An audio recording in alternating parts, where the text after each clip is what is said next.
ജില്ലാ കളക്ടറും എത്തിയിട്ടുണ്ട്. ജോയ്മോനെ, സ്ഥലത്ത് കളക്ടറൊക്കെയും എത്തി, അത് ദൃശ്യങ്ങളിലും കാണാം.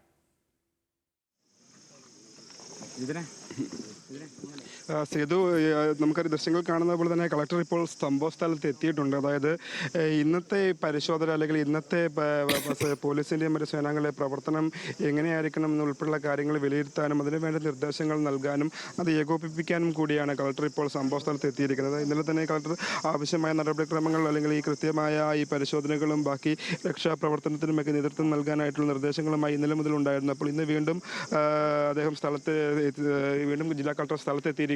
അപ്പോൾ അദ്ദേഹം ഇപ്പോൾ പോലീസ് സേനാംഗങ്ങളുമായി നിലവിൽ സംസാരിച്ചു കൊണ്ടിരിക്കുകയാണ്. അപ്പോൾ അതിനുശേഷം ഈ കൂടുതൽ ഇന്നത്തെ പരിശോധനകൾ എങ്ങനെ വേണം, അതായത് ഇന്നത്തെ ഏത് രീതിയിൽ വേണം അല്ലെങ്കിൽ എങ്ങനെ വേണം ബാക്കി സേനകളെ ഉപയോഗിച്ചിട്ടുള്ള പ്രവർത്തനം അല്ലെങ്കിൽ ബാക്കി പരിശോധനകൾ എങ്ങനെ വേണമെന്ന് ഉൾപ്പെടെയുള്ള കാര്യങ്ങൾ ഒരു തീരുമാനം ശേഷം നമുക്ക് അദ്ദേഹം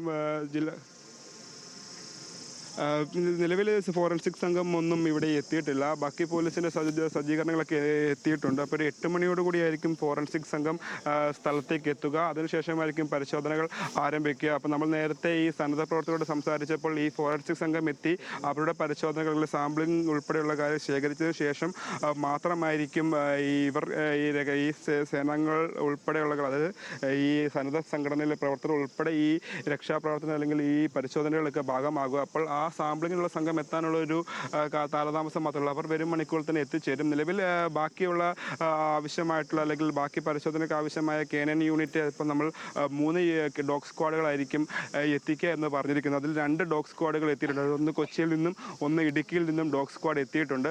ബാക്കി ഫയർഫോഴ്സും അതുപോലെ തന്നെ പോലീസ് സേനാംഗങ്ങളും ഒക്കെ ഇവിടെയുണ്ട്. പിന്നെ ഫയർഫോഴ്സിൻ്റെ നേതൃത്വത്തിലുള്ള പരിശോധനകൾ ഒരു സ്ഥലത്ത് നടക്കുന്നു.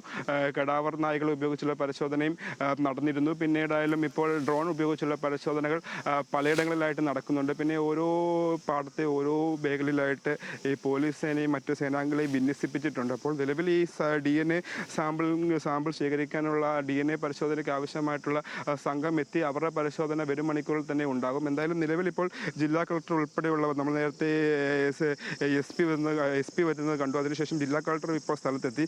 അപ്പോൾ ഈ കൃത്യമായ ഏകോപനത്തോടുകൂടി ഇന്നത്തെ പ്രവർത്തനം അല്ലെങ്കിൽ ഇന്നത്തെയും പരിശോധന നടക്കും. അതിനുവേണ്ടിയുള്ള ക്രമീകരണങ്ങൾ അല്ലെങ്കിൽ അതിനുവേണ്ടിയുള്ള നിർദ്ദേശങ്ങളും ബാക്കി ഉൾപ്പെടെയുള്ള കാര്യങ്ങൾ ഇപ്പോൾ തീരുമാനമാകും. അതിനുശേഷമായിരിക്കും ഇന്നത്തെ പരിശോധന പൂർണ്ണഗതിയിൽ അല്ലെങ്കിൽ പൂർണ്ണതോതിൽ മുന്നോട്ട് പോവുക. എന്തായാലും നമുക്കറിയാം, കേരളം ആകെ ഞെട്ടിയ ഒരു ദുരന്തമാണ് ഇന്നലെ ഇവിടെ സംഭവിച്ചത്. അതിൻ്റെ ഒരു കൃത്യത എന്താണ് അത്തരത്തിലൊരു അപകടത്തിലേക്ക്, അതായത് നമുക്കറിയാം തൃശ്ശൂർ പൂരം വരുന്നു, അതിനുവേണ്ടിയുള്ള ഒരു ആഘോഷമാക്കാൻ അല്ലെങ്കിൽ തൃശ്ശൂർ പൂരം ഗംഭീരമാക്കാനുള്ള തയ്യാറെടുപ്പുകളായിരുന്നു ഇന്നലെ രാവിലെ വരെ ഈ ദുരന്ത ഭൂമിയിൽ ഉണ്ടായത്. അതിനുശേഷം മണിക്കൂറുകൾ കൊണ്ട് അതൊരു സന്തോഷത്തിൽ നിന്നൊരു കണ്ണീരിലേക്കും അതിൽ കേരളത്തിലെ ആകെ കണ്ണീരിലേക്കും ആഴ്ത്തിയ ഒരു സാഹചര്യത്തിലേക്ക് കാര്യങ്ങൾ നീങ്ങി. അതിൻ്റെ ഞെട്ടലിലാണ് നമ്മൾ ഇപ്പോൾ 13 മണിക്കൂറുകൾക്ക് ശേഷം 10 മണിക്കൂറുകൾക്ക് ശേഷം ഇന്ന് പിറ്റേ ദിവസമായി ഇന്നും വീണ്ടും പരിശോധനകൾ ആരംഭിച്ചിരിക്കുകയാണ്. ഇത്തരത്തിൽ അപകടത്തിൽപ്പെട്ടവരെ അല്ലെങ്കിൽ അപകടത്തിൽ കൂടുതൽ പേർ പെട്ടിട്ടുണ്ടോ, അല്ലെങ്കിൽ ഇത്തരത്തിൽ നമുക്കറിയാം 40ഓളം പേരാണ് ഇത്തരത്തിൽ ഈ വെടിക്കോപ്പ് നിർമ്മാണ പുരയിൽ പ്രവർത്തിച്ചിരുന്നത്. ഇതിൽ 13 പേരുടെ മരണം സ്ഥിരീകരിച്ചു. ബാക്കി ശരീരാവശിഷ്ടങ്ങൾ, അതായത് സ്ഫോടനത്തിൽ ചിതറിപ്പോയ ശരീരാവശിഷ്ടങ്ങളും നമുക്ക് ലഭിച്ചിട്ടുണ്ടായിരുന്നു. അപ്പോൾ അതിൻ്റെയൊക്കെ ഒരു കൃത്യമായ അത് ആരുടേതാണെന്ന് തിരിച്ചറിയേണ്ടതുണ്ട്.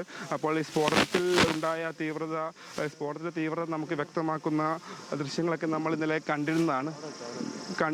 പക്ഷേ നിലവിൽ ഇപ്പോൾ എന്തായാലും ഈ തിരിച്ചറിയാത്ത ശരീരാവശിഷ്ടങ്ങൾ അല്ലെങ്കിൽ മൃതദേഹ ഭാഗങ്ങൾ ആരുടേതൊക്കെയാണെന്നുള്ള പരിശോധനകളൊക്കെ ഈ DNA സംഘം എത്തിയതിനു ശേഷമായിരിക്കും നടത്തുക. എന്തായാലും പോലീസ് സംഘങ്ങൾ ഇപ്പോൾ കൂടുതൽ പേരെ ഫോഴ്സിനെ ഇവിടെ വിന്യസിച്ചിട്ടുണ്ട്. സേതു, ശരി. ജോയ്മോൻ ഇപ്പോൾ സംഭവ സ്ഥലത്ത് നടക്കുന്ന കാര്യങ്ങൾ വിശദീകരിക്കുകയായിരുന്നു. അവിടെ ജില്ലാ കളക്ടർ എത്തിയിട്ടുണ്ട്. കാര്യങ്ങളൊക്കെ ഇപ്പം ഇന്നലെ അപകടം നടന്ന ആ ഘട്ടത്തിൽ തന്നെ എത്തിയിരുന്നു ജില്ലാ കളക്ടർ ശിഖ. കാര്യങ്ങളൊക്കെയും മാധ്യമങ്ങളോടൊക്കെയും പറയുകയും ഒക്കെ ചെയ്തിരുന്നു. ഇന്നിപ്പം ഒരുപക്ഷെ ഈ സംഭവ സ്ഥലമൊക്കെ സന്ദർശിച്ച ശേഷം ഒരു പ്രതികരണം ഉണ്ടായേക്കും. ആ ഘട്ടത്തിൽ അവിടേക്ക് എത്തുകയും ചെയ്യാം, പ്രതികരണം തേടുകയും ചെയ്യാം. നിലവിലിപ്പോൾ കെടാവർ നായ്ക്കളെയൊക്കെയും എത്തിച്ചുകൊണ്ടുള്ള തിരച്ചിൽ അവിടെ നടക്കുന്നുണ്ട്. അതിനൊപ്പം തന്നെ കെടാവർ നായ്ക്കളെയൊപ്പം തന്നെ ഈ മറ്റ് സ്ഫോടക വസ്തുക്കളുടെ അതിൻ്റെ ഈ കൂടുതൽ കാര്യങ്ങൾ മനസ്സിലാക്കാൻ വേണ്ടി നടന്ന ഈ സ്ഫോടനമുണ്ടായ ഈ വസ്തുക്കൾ എന്തൊക്കെയാണ് അവിടെ ഉള്ളത് തുടങ്ങിയ കാര്യങ്ങൾ പരിശോധിക്കാനായി വേറെയും 3 നായ്ക്കളെ കൂടി അവിടെ എത്തിച്ചിട്ടുണ്ട്. അങ്ങനെ പരിശോധനകൾ നടക്കുന്നു. ഇനി ഫോറൻസിക് സംഘം എത്തണം, സാമ്പിളുകൾ ശേഖരിക്കപ്പെടണം. അങ്ങനെ ഒരു ദുരന്തത്തിൻ്റെ പിറ്റന്നാൾ നമ്മൾ നിൽക്കുകയാണ്. ആ ദുരന്തത്തിൻ്റെ ചിത്രം തെളിയുന്നതും ഇന്നായിരിക്കും. ഇന്ന്